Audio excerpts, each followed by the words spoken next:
Hi YouTube, VidHead85 here, and I'm going to get right into the California bill that will prohibit parents sending their kids to reparative therapy camps or groups. Simply, this is written by Ben Johnson of LifeSite News, and I'm going to read it here. It says, Democrat admits attack on parental rights is the whole point of banning sexual orientation therapy. A California state senator says we don't want to let parents harm their children by turning them straight. And they give the picture of Senator Ted Lieu. This is him, Senator Ted Lieu, and stating that he wants to undercut parental rights. The author of a California bill that would forbid minors from seeking therapy to overcome feelings of same-sex attraction has admitted his intention to undermine parental rights. That's a trick. Simply, most minors who go to quote reparative therapy don't want to be there. Their families force them to go. The attack on parental rights is exactly the point of the bill. Because we don't want to let parents harm their children, said Senator State Lieu, Democrat of Torrance. So I feel that it should be the point, because parental rights do not permit someone to harm their child.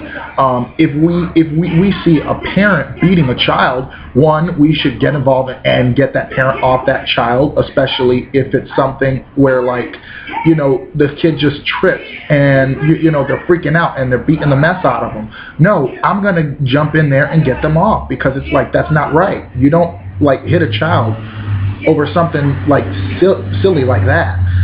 So Senate Bill 1172 would ban anyone from 18 from receiving reparative therapy or sexual orientation conversion therapy, even if requested by the teens or their parents. The bill would label the treatment for unprofessional conduct and therapeutic deception, which it is. And again, like I said, even if requested by the teen, the problem is usually you'll find the parents coercing the teen into going into so-called reparative therapy. The bill passed the state Senate in June. It is being considered by the state assembly. I guess that's the higher house.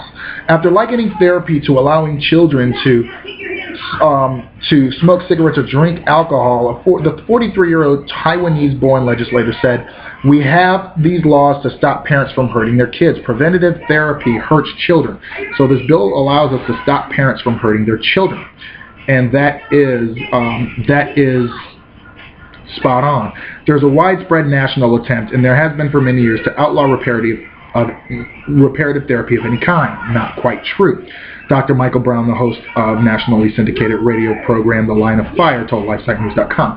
That is that's a trick, because even though there is a lot of pressure to stop so-called reparative therapy, the problem is that it hasn't gained enough support across state legislatures, especially when they switch to Republicans. So there can't be such a thing.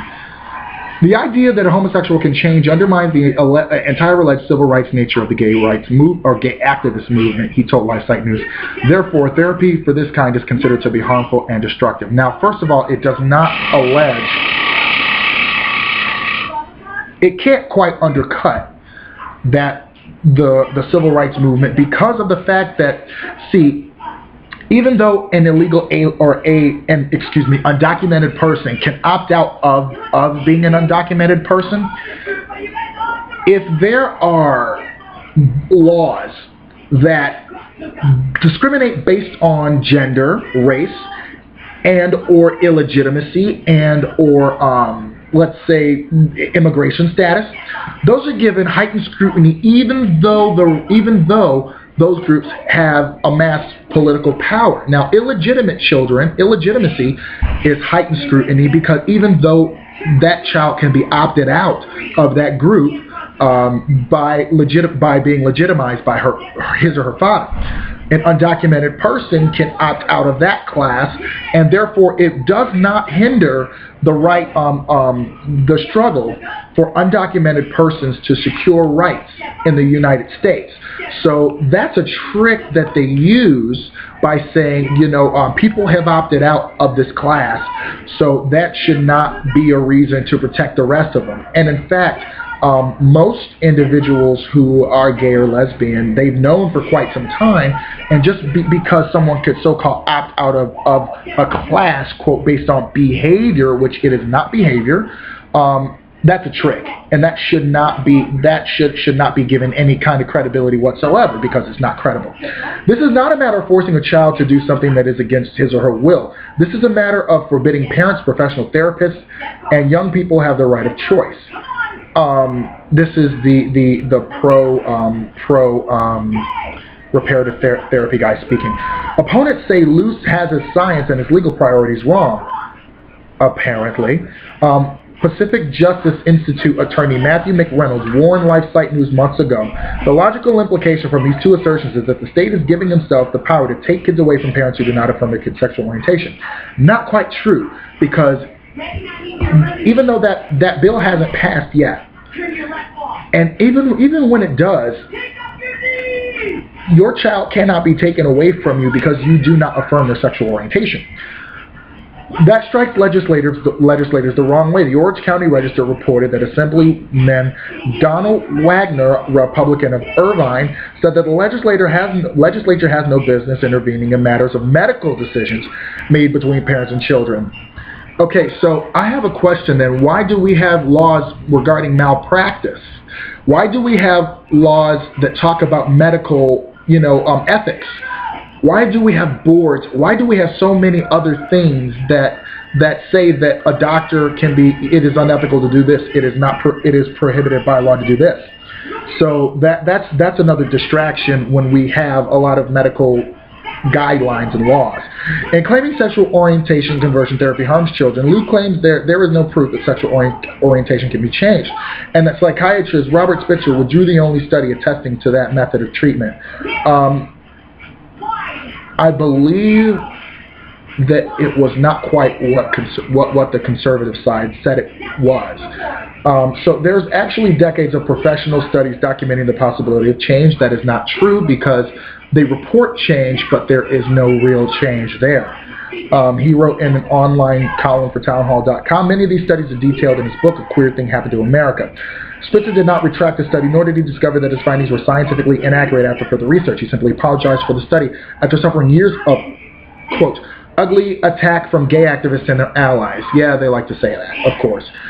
There is plenty of anecdotal evidence that people have been helped, he said. Also, there are many therapies for someone with schizophrenia and other disorders that very seldom help, yet people are allowed to have access to them. That's another trick, because being gay is not a mental illness. He said Christian leaders in the Golden State should get involved, not just by contacting their senators, but also making public statements to draw attention to the completely outrageous nature of this bill. And I believe as they do, it will not be too late to stop them from going forward. California Assembly members.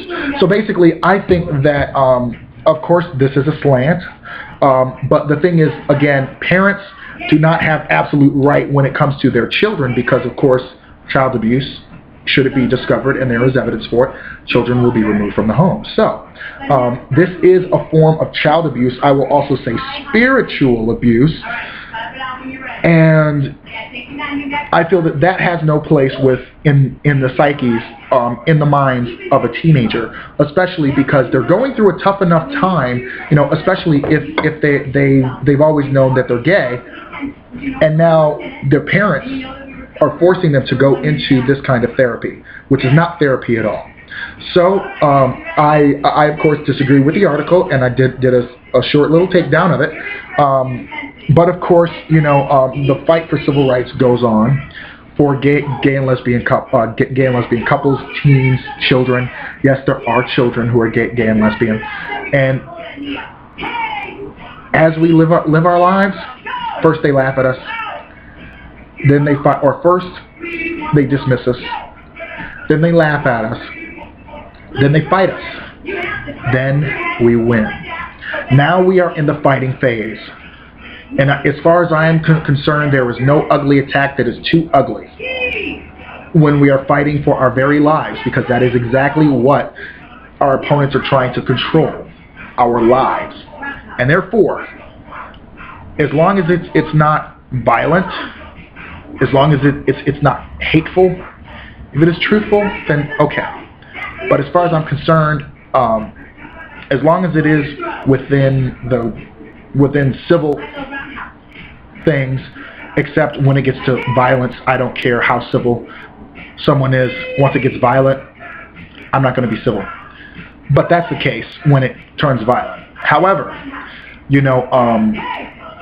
I support this bill. Have a great day. Share, like, subscribe.